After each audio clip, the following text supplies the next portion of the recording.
Hello दोस्तों, नमस्कार। आपका स्वागत है आपके अपने चैनल हिंदी हब ऑफिशियल में। तो आज दोस्तों हम कबीर दास के प्रश्नों पे विचार करने वाले हैं और इस वीडियो में आपके 50 प्रश्नों पे हम चर्चा करेंगे। उसके बाद अगली वीडियो में और 50 प्रश्नों पे चर्चा करेंगे। इस तरह कबीर के प्रश्नों की आपकी अच्छी प्रैक्टिस हो जाएगी। इससे पहले आपके बिहारी सत्सई के, कुरुक्षेत्र के, इसके अलावा आपके कल ही हमने जो आपकी चारों कहानियां हैं, खून का टीका है, लहरों के राजहंस के तीनों वीडियोज आपके डाल दिए गए हैं और आप चैनल पर जा कर के उनको देख सकते हैं। कल मैंने दोस्तों एक बात कही थी कि आपको चुनाव पर जो बजट है उस पर अपने सुझाव आपको देने हैं, लेकिन कई साथियों ने कमेंट किया कि सर हमें पता नहीं है कैसे हमें। मैंने दोस्तों आपको बताया था, शायद आपने ढंग से नहीं सुना हो। तो चलिए कोई बात नहीं, मैं आपको आज दोबारा से बता देता हूं। तो सभी साथी ध्यान से सुने, केवल 2 मिनट का काम है। आप जहां पर ये वीडियो देख रहे हैं वहीं से इसकी शुरुआत करनी है थोड़ी सी। तो चलिए मैं आपको बताता हूं। हाँ तो दोस्तों, आप जहाँ पर वीडियो देख रहे हैं तो उस पर उसके नीचे, वीडियो के नीचे चैनल आता है, जहाँ पर बगल में बेल आइकन आता है, सब्सक्राइब का बटन आता है। तो आप चैनल पर क्लिक करके हमारे चैनल पर यहाँ पर आएंगे। जो होम पेज है, मेन पेज है, ठीक है। यहाँ पर आप जैसे ही आएंगे तो यहाँ पर आप ऊपर देख पा रहे होंगे, यहाँ पर होम का है, वीडियो, शॉर्ट, लाइव, प्लेलिस्ट। और यहाँ पर दोस्तों आपको कम्युनिटी का एक ऑप्शन यहाँ पर देखने को मिल रहा होगा। तो जैसे ही आप कम्युनिटी पे क्लिक करेंगे तो यहाँ पर हमारी जो भी पोस्ट होती हैं, जैसे कि आप फेसबुक पे, इंस्टाग्राम पे, ट्विटर पे आप पोस्ट डालते हैं, ऐसे ही यूट्यूब का एक ऑप्शन है कम्युनिटी का पोस्ट, ठीक है। तो यहाँ पर हम क्या है, विभिन्न प्रकार के क्वेश्चन आपको डालते रहते हैं। 1% आपका साहित्य का रोज़ आपको मिलता है। तो यहाँ पर देखिए, मैंने ये कल की वीडियो की लिंक यहाँ पर दे रखी है, लेकिन जैसे ही आप इसके नीचे जाएंगे तो यहाँ पर दोस्तों आपको एक पोस्ट दिख रही होगी, ठीक है। तो यहाँ पर जो राजस्थान बजट की जो बात है दोस्तों, वो यहाँ पर मैंने यहाँ पर बताई है और ये उसकी लिंक है। देखिए, ये उसकी लिंक है। यहाँ पर यदि आप क्लिक करेंगे दोस्तों तो आप सीधे ही उस पेज पर पहुँच जाएंगे जहाँ पर आपको बजट पर सुझाव देने हैं। तो चलिए हम इस पर क्लिक करके देखते हैं। जैसे ही इस पर क्लिक करते हैं तो आप यहाँ पर देख सकते हैं, यहाँ पर ये है, ये बजट 2023-24 के लिए सुझाव। आम जन से दोस्तों सुझाव क्यों मांगे गए हैं? इसीलिए कि भाई आम जन की समस्या क्या है, जब तक आप बताएंगे नहीं। युवाओं को दोस्तों ये समर्पित है। तो यदि आप ज़्यादा से ज़्यादा सुझाव देंगे तो निश्चित रूप से देख लेना कि आपको ही प्रसन्नता होगी। यदि बजट पास हुआ और आपकी मान लीजिए भर्तियों की घोषणा नहीं हुई तो दोस्तों आपको निश्चित रूप से बहुत ही दुख होगा, क्योंकि आप देख सकते हैं कि पहले स्कूलों में विद्या संबल लगाई गई थी, कॉलेजों में लगाई गई थी, अब विश्वविद्यालयों में भी दोस्तों विद्या संबल लगाई जानी है। आगे ये बहुत बुरा समय आने वाला है और मैं कह रहा हूँ कि सरकारी नौकरी ही दोस्तों समाप्त हो जाएगी। देख लेना, 8-10 साल में सरकारी नौकरी समाप्त हो जाएगी, सबका प्राइवेटेशन हो जाएगा। फिर नौकरी दोस्तों उसी को है, प्राइवेट कर ले जिसमें योग्यता है, वो उतना कमा ले। तो नेम यहाँ पर दोस्तों आपको देखिए, यहाँ पर आपको अपना नाम डालना है। इसमें ये नहीं है कि आप कोई भी नाम आप यहाँ पर डाल सकते हैं। ईमेल है, आपके पास 4-5 ईमेल हैं तो आप कोई सी भी ईमेल आपको यहाँ पर सेलेक्ट कर लेनी है। मोबाइल नंबर, आप कोई भी मोबाइल नंबर यहाँ पर डाल सकते हैं। टेलीफोन नंबर को आप स्किप कर दीजिए। पता, यहाँ पर अपने गाँव का नाम, ज़िले का नाम, बस इतना ही बहुत है। और व्यवसाय, यहाँ पर आप एजुकेशन या विद्यार्थी चुन लेना। और सुझाव श्रेणी, तो सुझाव श्रेणी में आपको या तो शिक्षा चुन लेनी है या फिर आपको रोजगार या शिक्षा चुन लेनी है या फिर आपको अन्य अन्य अदर्स चुन लेना है, ठीक है। तो आपको यहाँ पर शिक्षा चुन लेनी है। यहाँ पर आपको दोस्तों टाइप करके, ठीक है, यहाँ पर आपको टाइप करके यहाँ पर सवाल लिखने हैं। तो यहाँ पर आपको 4 सवाल लिखने हैं, 4 या 5, पाँचवा आप अपनी तरफ से लिख सकते हैं। 4 मैं आपको बता रहा हूँ। 4 कौन कौन से हैं? पहला, आरपीएससी कॉलेज लेक्चरर की भर्ती निकाली जाए। आरपीएससी फर्स्ट ग्रेड की भर्ती की जल्द घोषणा की जाए। आरपीएससी सेकंड ग्रेड की भर्ती निकाली जाए। मुख्यमंत्री युवा संबल योजना में इंटर्नशिप को हटाया जाए, जिससे कि युवा अपनी तैयारी को अच्छी तरह से पूरा कर सकें। तो ये 4 सुझाव तो दोस्तों आपको मैं बता रहा हूँ। 5वां सुझाव, 6वां सुझाव, जितना कि इसमें कैरेक्टर हैं 500 इसमें अक्षर आ सकते हैं, तो यहाँ पर आप 5, 6वां, 7वां जितने भी आ सकें वो आप दोस्तों यहाँ पर लिख सकते हैं। तो थोड़ा सा बस 2 मिनट का आपका ये काम है, या फिर आप पन्ने पर लिखकर आप PDF बनाना यदि जानते हैं, ठीक है, मैं तो यही सोचता हूँ आपको मैं ग्रुप में आप जुड़ जाइए, ठीक है, वहाँ से आपको कॉपी पेस्ट मारिए 4 सुझावों को और यहाँ पर चिपका दीजिए, ठीक है। यदि आप पन्ने पर लिखना चाहते हैं और कुछ, तो आप PDF बना करके जहाँ पर आप फाइल अपलोड कर सकते हैं। फिर यहाँ से ये कैप्चा डालना है और कैप्चा डालने के बाद में आपको सबमिट पर क्लिक कर देना है। तो ये फिर आपके दोस्तों बजट पर सुझाव हो जाएंगे। तो मुझे नहीं लगता कि इसमें दोस्तों एक बच्चा भी इसको कर सकता है।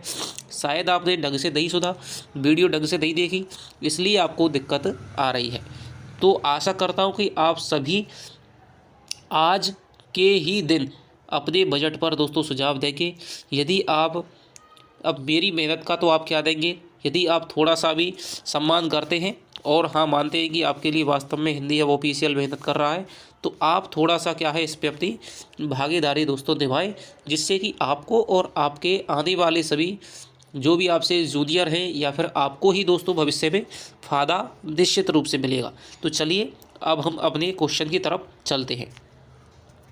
यदि आपकी और कोई समस्या हो तो फिर मुझे आप कमेंट करके बताएं, और आज मैं कम्युनिटी पोस्ट में भी और आपके टेलीग्राम ग्रुप में भी, ठीक है, तो वो 4 सवाल हैं उनको मैं आपको लिख करके, यदि आपको किसी पर टाइपिंग नहीं होती है हिंदी में तो मैं उनको लिख करके डाल दूँगा, वहाँ से आप कॉपी पेस्ट करके और जहाँ पर सीधा चिपका सकते हैं।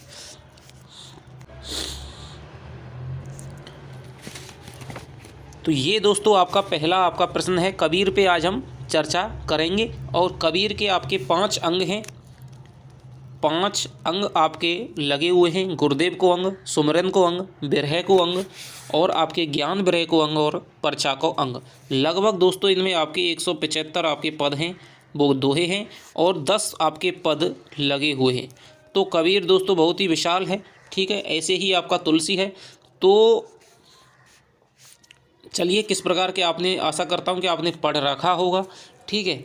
तो कबीर ने इस संसार में सबसे निकट संबंधी किसे बताया है? माता पिता को, भाई बहन को, गुरु को, ईश्वर को। तो कबीर ने दोस्तों इस संसार में सबसे अपना निकट संबंधी किसको बनाया है? गुरु सबान को ना सखा, ठीक है। तो ये आपका गुरु को इन्होंने बताया है। आगे चलते हैं। कबीर ने सर्वश्रेष्ठ जाति बताई है, ब्राह्मण की, वीर जाति, मुस्लिम जाति, प्रभु भक्त जाति। तो यहाँ पर इन्होंने प्रभु भक्त जाति को सर्वश्रेष्ठ बताया है। कबीर के अनुसार उसकी दुर्बलताओं को समाप्त कर उसे मानुष देवता किसने बनाया है? जे मानुष ते देवता, ठीक है, हो देवरी के बार। तो यहाँ पर दोस्तों इसने सदगुरु ने उसको क्या है, मानुष से देवता बना दिया है, ठीक है। कि कबीर के अनुसार उसकी दुर्बलताओं को समाप्त कर उसे मानुष से देवता किसने बनाया है? तो उसे दोस्तों देवता किसने बना दिया है? सदगुरु ने उसको बना दिया है। आगे चलते हैं। कबीर के अनुसार सदगुरु ने उस पर क्या उपकार किया है? तो सदगुरु ने दोस्तों दिव्य चक्षु खोलकर ब्रह्म के दर्शन करवा दिए हैं, उनके सारे सांसारिक कष्टों को दूर कर दिया है, सारी मानवीय दुर्बलताएं समाप्त कर दी हैं, या फिर उपयुक्त सभी। तो इसका दोस्तों जो उत्तर हो जाएगा वो हो जाएगा आपके दिव्य चक्षु खोल करके ब्रह्म का दर्शन करवा दिया है। लोचन अनंत उगाड़ या अनंत किया उपकार। तो ये वाला जो दोहा है। आगे चलते हैं। कबीर के अनुसार कलिकाल के संघर्ष में उनके रक्षक हैं परमात्मा, सदगुरु, शिष्य, सत्कर्म। तो इसका जो उत्तर हो जाएगा दोस्तों वो हो जाएगा सदगुरु। ये सारे जो प्रश्न हैं आपके जो गुरुदेव को अंग है वहाँ से आपके बनाए गए हैं। सदगुरु द्वारा छोड़ा गया कौन सा बाण कबीर के हृदय में अंदर जाकर रह गया है? प्रेम का बाण, उपदेश का बाण, ज्ञान का बाण और दया का बाण। तो ये है दोस्तों आपके प्रेम का बाण है। सदगुरु ने क्या है, खींच करके मारा है और शिष्य के अंदर तक वो छाती में धस गया है।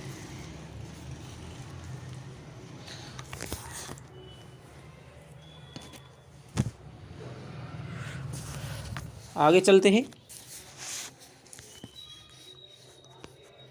सतगुरु का शब्दबाण लगते ही कबीर पर क्या असर हुआ है? अहम भाव समाप्त हो जाना, पाप कर्म समाप्त हो गए, दिव्य दृष्टि प्राप्त हो गई, बेहोश हो गए। तो दोस्तों कबीर का जैसे ही, कबीर जी कहते हैं कि जैसे ही सतगुरु ने बाण मारा है तो फिर क्या है, मेरे हृदय का क्या है, अहम भाव समाप्त हो गया है। तो इसका उत्तर हो जाएगा आपके सतगुरु का क्या है, बाण के लगते ही कबीर का अहम भाव है वो समाप्त हो गया है। आगे चलते हैं। गूंगा हुआ बाबला, बहरा हुआ कान, पाँव ते पंगुल भया, सतगुरु मार्या बाण। साखी में शिष्य के गूंगा, पागल और बहरा होने से कबीर का क्या तात्पर्य है? शिष्य की अंग क्षति होना, शिष्य द्वारा सांसारिक आकर्षण छोड़ देना, शिष्य का परम शांति की अवस्था में पहुंच जाना, शिष्य द्वारा किसी बात पर ध्यान ना देना। तो इसका उत्तर हो जाएगा दोस्तों शिष्य की परम शांति की अवस्था में पहुंच जाना। यानी कि जो सारी इंद्रियां हैं वो पहले बहिर्मुखी थी, अब वो क्या है, अंतर्मुखी हो गई है। तो शिष्य है वो परम शांति की अवस्था में पहुंच गया है। आगे थे सतगुरु मिल्या, दीपक दिया हाथी। पंक्ति के अनुसार सतगुरु द्वारा दिया गया वह दीपक है प्रेम का, उपदेश का, ज्ञान का, राम नाम का। तो दोस्तों वो दीपक कौन सा है? वो दीपक है आपके ज्ञान का दीपक है। आगे चलते हैं। सतगुरु की प्राप्ति के लिए कबीर आवश्यक मानते हैं श्रेष्ठ कर्मों को, दुर्गुणों के नाश को, भगवत कृपा को, सभी को। तो ये मानते हैं दोस्तों आपके भगवत कृपा को। ठीक है, भगवत कृपा को ये आवश्यक मानते हैं। जाका गुरु भी अंधला, चेला खरा निरंद, और अंधे अंधा ठेलिया, दोनों कूप पड़ंत। साखी के अनुसार गुरु की अज्ञानता किस प्रकार की है? दृष्टिहीनता, मदानता, अज्ञानता, कामांधता। तो यहाँ पर जो गुरु की अज्ञानता है दोस्तों वो हो जाएगी आपके किसकी?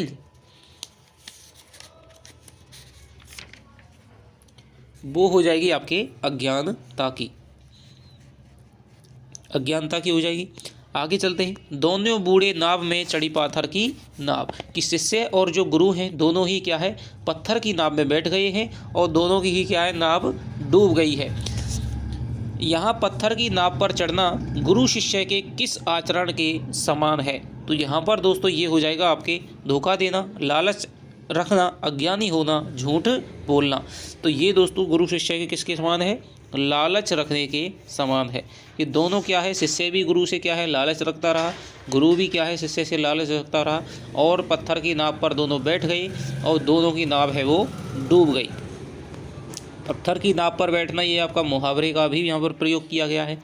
64 दीवा जोई करी, 14 चंदा माही, तेहि घर किसको चांदड़ो, जिहि घर गोविंद नाही।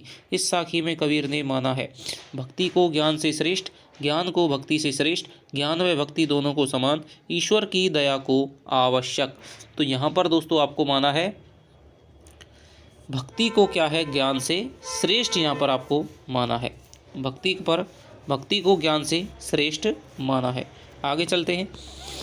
कबीर के अनुसार माया दीपक से कौन उबारता है? कबीर के अनुसार माया दीपक से कौन उबारता है? वैराग्य, ईश्वर, दान पुण्य, सतगुरु। तो दोस्तों कबीर के अनुसार जो माया दीपक से हमें उबारता है वो हो जाएगा आपके सतगुरु हो जाएगा। यदि दोस्तों वीडियो आपको पसंद आ रही हो तो दोस्तों लाइक कर दिया करें। ठीक है, इसमें आपका कुछ नहीं जाता है। आप कमेंट्स तो कर देते हैं सर आपकी वीडियो नहीं आ रही, ये नहीं आ रहा, वो नहीं आ रहा, लेकिन आप अपनी जिम्मेदारी दोस्तों थोड़ा सा समझिए और मैं अपनी जिम्मेदारी को फिर आप निश्चित रूप से आपको भली भांति समझूंगा। कबीर के अनुसार माया भ्रम को कौन कौन नष्ट कर सकता है? ईश्वर की कृपा, गुरु का तत्वज्ञाता शिष्य, वैराग्य धारण किया व्यक्ति, दानी व्यक्ति। तो कबीर के अनुसार दोस्तों माया को कौन नष्ट कर सकता है? वो हो जाएगा गुरु का तत्वज्ञाता शिष्य। कबीर के अनुसार माया भ्रम को कौन नष्ट कर सकता है? तो गुरु का तत्वज्ञाता शिष्य है वो माया को दोस्तों नष्ट कर सकता है। आगे चलते हैं। कबीर के अनुसार संसार रूपी सागर पार किया जा सकता है सतगुरु की कृपा से, ईश्वर की कृपा से, ज्ञान पद्धति से, सतगुरु की सेवा से। तो ये भी पार किया जा सकता है दोस्तों किससे? सतगुरु की कृपा होने पर संसार सागर को पार किया जा सकता है।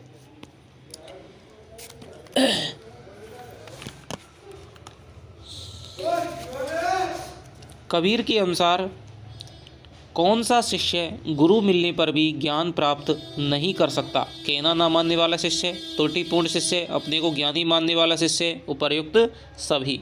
तो इसका दोस्तों उत्तर हो जाएगा, वो हो जाएगा त्रुटिपूर्ण शिष्य। कि जो भी शिष्य गलत है, त्रुटिपूर्ण शिष्य है, ठीक है, वो क्या है, कहने पर भी ज्ञान प्राप्त नहीं कर पाता है। जिस प्रकार से कपड़े पर, मैले कपड़े पर, ठीक है, मैला कपड़ा यानी कि त्रुटिपूर्ण शिष्य हो जाएगा, ठीक है। मैले कपड़े पर मंजीठ, बज्जीठ है, बज्जीठ एक प्रकार का रंग होता है, ठीक है। तो मंजीठ है दोस्तों, उसका रंग मैले कपड़े पर नहीं चढ़ पाता है। उसी प्रकार से एक अज्ञानी शिष्य या फिर एक त्रुटिपूर्ण शिष्य, ठीक है, जिसमें बहुत सारी गलतियां हैं, जिसमें क्या है, बहुत सारा मैल है वो भरा हुआ है अज्ञानता का, तो फिर क्या है, उस पर ज्ञान का रंग है वो भली भांति नहीं चढ़ पाता है। तो आगे चलिएगा। कबीर के अनुसार ब्रह्म की प्राप्ति हो सकती है अहम भाव को समाप्त करके, वैराग्य धारण करके, वेदों का अध्ययन करके, उपर्युक्त सभी। तो कबीर के अनुसार दोस्तों ब्रह्म की प्राप्ति किससे हो सकती है? अहम को समाप्त करके हो सकती है। आगे चलते हैं। कबीर के अनुसार कौन व्यक्ति गुरु नहीं हो सकता है? कबीर के अनुसार कौन व्यक्ति गुरु नहीं हो सकता है? तपस्वी रूप धारण करने वाला, घर घर भीख मांगने वाला, किताबी ज्ञान प्रदान करने वाला, ब्रह्म ज्ञान से रहित, अहम भाव से युक्त। तो इसका जो उत्तर हो जाएगा दोस्तों वो हो जाएगा आपके, जो घर घर जाकर भीख मांगता है वो कबीर के अनुसार गुरु नहीं हो सकता है। कषणों दे कंचन किया ताई लिया सत्सार। पंक्ति में कषणों दे कंचन किया से क्या तात्पर्य है? धनवान बना दिया, सोने के समान बना दिया, रोगों से मुक्त कर दिया, विषय विकार मुक्त कर दिया। तो इसका उत्तर हो जाएगा दोस्तों विषय विकारों से क्या है, मुक्त कर दिया। कि कषणों दे कंचन किया ताई लिया तत्सार। आगे चलते हैं। कबीर ने गुरु को माना है सच्चा शूरवीर, सच्चा दानवीर, सच्चा कर्मवीर कोई नहीं। तो कबीर ने दोस्तों किसको माना है? कबीर ने गुरु को क्या माना है? सच्चा शूरवीर आपका माना है, सच्चा शूरवीर माना है कबीर ने। आगे चलते हैं।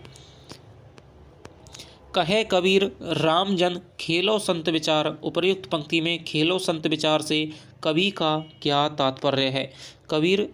कहे कबीर रामजन खेलो संत विचार। उपर्युक्त पंक्ति में खेलो संत विचार से कबीर का क्या तात्पर्य है? संतों के विचारों का अनुसरण करना, योग साधना में प्रवृत्त होना, संतों के उपदेश सुनना, वेदों का अध्ययन करना।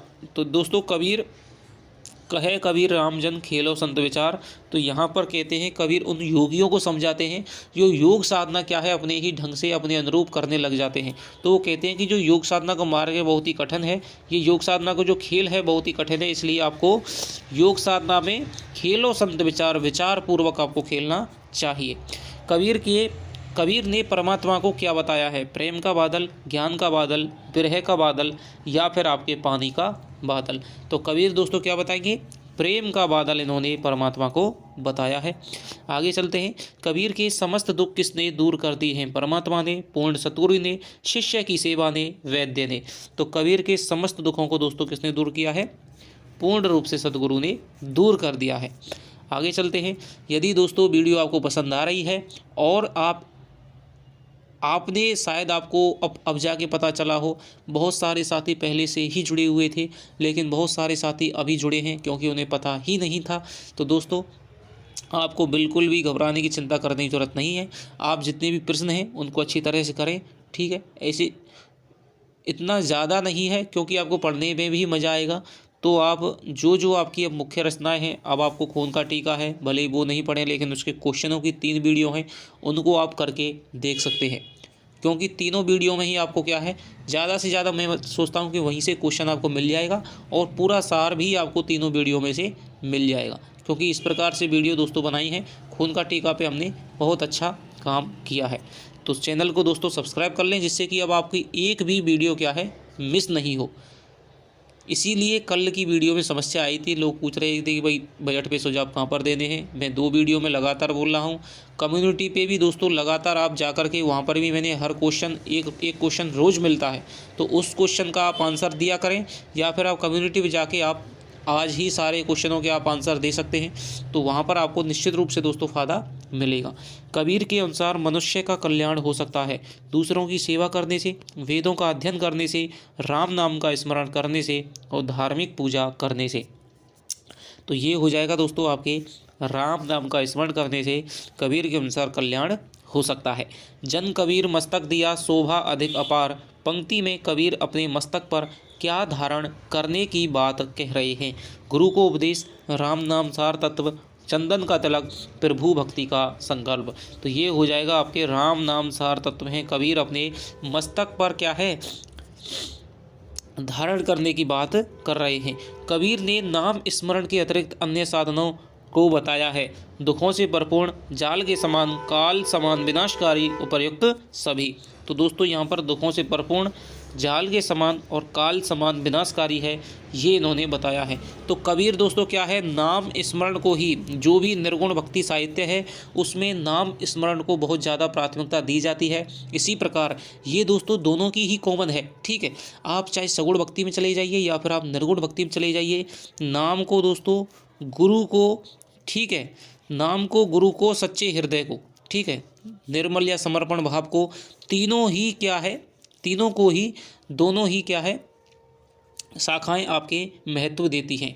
नाम को भी निर्गुण भक्ति वाले मानते हैं, सगुण वाले भी मानते हैं, गुरु को भी मानते हैं, और निर्मल शुद्ध मन या समर्पण भाव, ठीक है, उसको भी दोनों ही शाखाएं क्या है मान्यता देती हैं। तुलसी भी बात करते हैं, सूरदास भी बात करते हैं और कबीर भी बात करते हैं। लेकिन दोस्तों जो सगुण भक्ति काव्य धारा है वो तीर्थाटन पर, ठीक है, तीर्थाटन पर जोर देती है। लेकिन जो निर्गुण भक्ति साहित्य धारा है वो आपकी तीर्थाटन वगैरह है, ठीक है, विभिन्न प्रकार के आडंबर हैं, इनका विरोध करती है। तो ये आपको याद रखना है। इस प्रकार के क्वेश्चन पहले बहुत पूछे जा चुके हैं। कबीर के अनुसार प्रभु भक्त को हमेशा किसकी चिंता करनी चाहिए। तो कोई भी शब्द थोड़ा सा दोस्तों वर्तनी दृष्टि से आपको अशुद्ध मिल सकता है, क्योंकि ये टाइपिंग है और बहुत जल्दी टाइपिंग करनी पड़ती है, तो इसलिए कोई ना कोई शब्द है वो, तो आप इस प्रकार समझ लें। जैसे कि श्रृंगार शब्द है, ठीक है, तो ये ना समझें कि लिखना नहीं आता है, ठीक है, तो श्रृंगार इस प्रकार से लिखा जाता है। लेकिन मोबाइल में दोस्तों ये फ़ॉन्ट ही नहीं है कि भाई श्रृंगार इस प्रकार से लिख जाएं, या तो आप इस प्रकार से लिखेंगे, ठीक है, या फिर आप इस प्रकार से लिखेंगे, या फिर आप इस प्रकार से लिख सकते हैं, ठीक है, ये आप यहाँ पर लिख सकते हैं। तो श्रृंगार लिखने का मोबाइल में शायद फ़ॉन्ट ही नहीं, या फिर मुझे आता नहीं हो। यदि आप पर श्रृंगार लिखना आता है मोबाइल से तो फिर आप मुझको बताएं। कबीर के अनुसार प्रभु भक्त को हमेशा किसकी चिंता करनी चाहिए। प्रभु को प्रसन्न करने की, गुरु की सेवा करने की, हरि नाम स्मरण की, अपने उद्धार की। तो कबीर के अनुसार दोस्तों आपको हरि नाम स्मरण की चिंता हमेशा करनी चाहिए। पंच संगी पिब पिब करे, छठाजू सुमरे मन, पंक्ति में आए पंचसंगी शब्द का क्या तात्पर्य है। तो इसका जो तात्पर्य है दोस्तों वो हो जाएगा आपके 5 ज्ञानेंद्रियां, ठीक है। छठी इंद्रिय दोस्तों आपको पता है मन को माना जाता है। 5 ज्ञानेंद्रियां आँख, नाक, कान, जीभ, त्वचा को माना जाता है, और छठवीं इंद्रिया है वो मन को माना जाता है। तो यहाँ पंचसंगी का तात्पर्य है 5 ज्ञानेंद्रियां। बारी फैली बली गई जित देखो तित्तु, पंक्ति में तू किसके लिए आया है, कबीर के लिए, कबीर के साथी के लिए, परमात्मा के लिए, भक्ति के लिए। तो यहाँ पर दोस्तों जैसे ही साधक का अहम भाव समाप्त हो जाता है तो फिर उसको अपनी चारों तरफ है वो परमात्मा के दर्शन होने लगते हैं, इसलिए यहाँ पर परमात्मा आ जाएगा। आगे चलते हैं। कबीर निर्भय राम जपी, जब लगे दीवे बात, तेल घटिया बाती बुझी, सोवेगा दिन रात। तो ऊपर पंक्ति में कबीर ने क्या संदेश दिया है। मनुष्य जन्म का ईश्वर भजन में उपयोग करने का, मनुष्य जन्म का सोने में उपयोग करने का, मनुष्य जन्म का धन कमाने में उपयोग करने का, मनुष्य जन्म का दूसरों की सेवा में उपयोग करने का। तो इसका जो उत्तर है दोस्तों वो है, आप देखिए, कबीर निर्भय राम जपी, जब लगे दीवे बाती, और तेल घटिया बाती बुझी, सोवेगा दिन राती। यानी कि जब ये संसार खत्म हो जाएगा और जीवन खत्म हो जाएगा, ठीक है, तो तू क्या है निरंतर दिन रात क्या है सो रहा है, इसलिए तू निर्भय होकर के क्या है राम जप। तो यहाँ पर दोस्तों आपका संदेश दिया है मनुष्य जन्म का ईश्वर भजन में उपयोग करने का। तो नाम स्मरण की, सद्गुरु महिमा की और दोस्तों निष्कपट आचरण की, निर्मल मन की, समर्पण भाव की, दोनों ही शाखाओं में क्या है, मान्यता है। कबीर सूता क्या करे, काहे न देखे जागे। पंक्ति में आए सूता शब्द का क्या अर्थ है, तो विश्राम करना, अज्ञान की अवस्था, मोह की अवस्था, उपर्युक्त सभी। तो इसका जो उत्तर हो जाएगा दोस्तों वो हो जाएगा आपके अज्ञान की अवस्था। सूता का अर्थ है अज्ञान की अवस्था। कबीर के अनुसार किसके भय से ब्रह्मा का भी आसन खिसक गया है, सदगुरु के भय से, परमात्मा के भय से, शिष्य के भय से, काल चक्र के भय से। तो इसका हो जाएगा दोस्तों काल चक्र के भय से भी ब्रह्मा का आसन है वो खिसक गया है। लेकिन तू साधक, तू परमात्मा की साधना से विलग मत हो, एक दिन तुझे निश्चित ही काल चक्र पर भी क्या है, विजय प्राप्त करने को मिलेगी। आगे चलते हैं। कबीर के अनुसार कौन व्यक्ति इस संसार में आकर व्यर्थ ही नष्ट हो गए हैं, जिनके हृदय में प्रेमानंद नहीं है, जिनकी वाणी राम नाम का उच्चारण नहीं करती है, जो जीवन पर्यंत अज्ञान में डूबे रहे, ए और बै दोनों। तो इसका उत्तर हो जाएगा दोस्तों जिनके हृदय में प्रेमानंद नहीं है और जिनकी वाणी राम नाम का उच्चारण नहीं करती है, उनका दोस्तों इस संसार में आना ही व्यर्थ हो गया है। तो इस प्रकार इसका उत्तर हो जाएगा ए और बै दोनों। आगे चलते हैं। कबीर के अनुसार करोड़ों पाप कर्म कब समाप्त हो जाते हैं, वेदों का अध्ययन करने पर, प्रभु की शरण में जाने पर, दान करने पर, सच्चा गुरु मिलने पर। तो इसका उत्तर हो जाएगा दोस्तों प्रभु की शरण में यदि आप चले जाते हैं तो आपके करोड़ों पाप कर्म नष्ट हो जाते हैं। तो दान वगैरह को दोस्तों ये महत्व नहीं देते हैं निर्गुण वाले, वेदों के अध्ययन को ये महत्व नहीं देते हैं, ये क्या है सच्चरित्र को, अच्छी आदतों को, ठीक है, उसको महत्व देते हैं, समर्पण भाव को। राम को छोड़कर अनेक देवताओं का स्मरण करने वाले व्यक्ति को कबीर ने बताया है अनाथ के समान, वेश्या पुत्र के समान, दास पुत्र के समान, राजकुमार के समान। तो उसको दोस्तों कबीर ने वेश्या पुत्र के समान बताया है कि जिसका क्या है, वेश्या पुत्र कौन होता है, जिसको अपने पिता का पता ही नहीं होता है और वो इधर उधर सब में अपना पिता देखता है। इसी प्रकार से जो राम को छोड़ करके अन्य की साधना करता है वो वेश्या पुत्र के समान कबीर ने बताया है। आगे चलते हैं। कबीर द्वारा प्रभु दर्शन को अत्यंत कठिन बताने का कारण क्या है, मनुष्य का आलसी होना, मनुष्य का अहम भाव से युक्त होना, साधना पथ में विषय वासनाओं का बाधक बनना, प्रभु की कृपा ना होना। तो इसका जो उत्तर हो जाएगा दोस्तों वो हो जाएगा साधना पथ में विषय वासनाओं का बाधक बनना। कबीर द्वारा प्रभु दर्शन को अत्यंत कठिन बताने का कारण क्या है कि साधना पथ में है जो विभिन्न प्रकार की माया है, विषय वासनाएं हैं, वो बाधा बनती हैं, इसीलिए जो साधना का पथ है दोस्तों वो अत्यंत कठिन हो जाता है। आगे चलते हैं। कबीर ने साधना मार्ग को बताया है अत्यंत कठिन व कष्टपूर्ण, अत्यधिक लंबा, अत्यधिक सरल, ए और बै दोनों। तो कबीर ने साधना मार्ग को क्या बताया है, तो ये बताया अत्यधिक कठिन है और अत्यधिक लंबा दोस्तों बताया है। तो इसका उत्तर हो जाएगा ए और बै दोनों हो जाएगा। 39वां आपका प्रश्न है। कबीर ने मानव हृदय को बताया है चकमक पत्थर के समान, पारस पत्थर के समान, लोहे के समान और सोने के समान। तो ये बताया है दोस्तों आपके चकमक पत्थर के समान मानव हृदय को बताया है।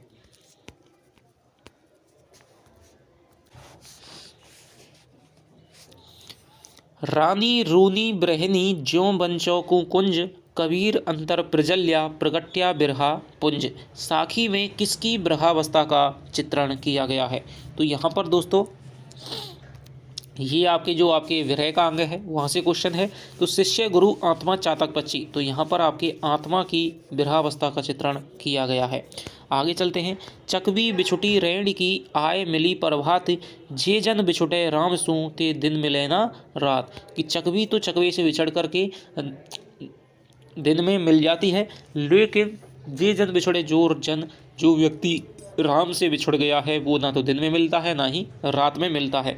तो साखी में विरह की कौन सी दशा का चित्रण किया गया है, व्यग्रता, चिंता, रोदन, जागरण। तो यहाँ पर दोस्तों चिंता जो दशा है वह उसका चित्रण किया गया है। कबीर ने, आपको पता है विरह आपको 33 संचारी भाव होते हैं, ठीक है, 8 विरह दशाएं बताई गई हैं, ठीक है, सात्विक अनुभाव बताए गए हैं। तो ये तो आप काव्य शास्त्र में ही अभी बताऊंगा तो कोई दिक्कत नहीं है। कबीर के अनुसार किसे दिन रात धूप छाप कहीं भी कभी भी नहीं, कभी भी सुख।